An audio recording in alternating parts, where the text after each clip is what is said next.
When you hear the name Stephen King, what do you think of? He's an author that has been called one of the greatest in his genre.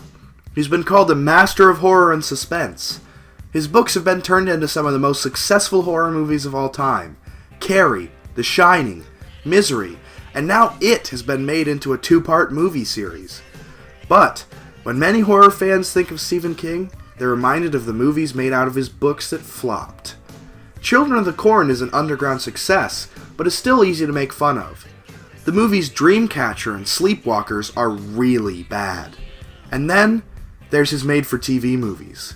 The original It miniseries was very successful for its time, but there are still moments that are ridiculous. The Shining has its own miniseries as well, and even though it was closer to the book, it failed miserably at being a good movie.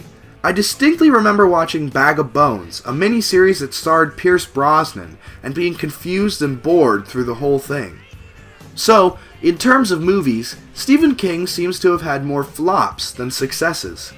So in 1986, King decided that if someone was going to do his work justice, it was going to be him.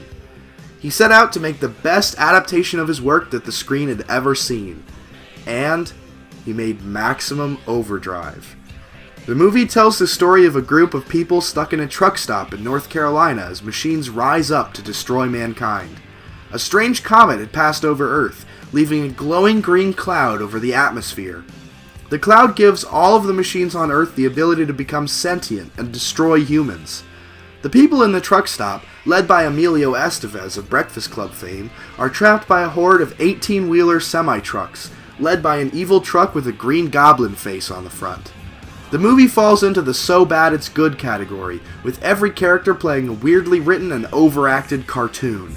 There's the owner of the truck stop that's a complete dick, and owns enough guns for a private army. There's the just married couple of a quiet husband and an annoyingly shrill wife. Emilio Estevez plays a jailed-hardened crook with a strangely convenient knowledge of sailing. The kills in this movie are hilarious, like the scene where a man is killed by a soda machine and a kid gets smashed by a steamroller. My favorite is when the creepy foul-mouthed Bible salesman gets hit by a car so hard that it knocks him right out of his shoes. The dialogue keeps you laughing, and there's more explosions than a Michael Bay movie. The soundtrack is full of rockin' AC/DC jams, which play a huge part in the atmosphere of the movie. It's definitely not a good movie, but King really struck gold with it. It's one of the most fun movies I've seen in my entire life, and I would easily recommend it to anyone who wants a laugh. Give it a try.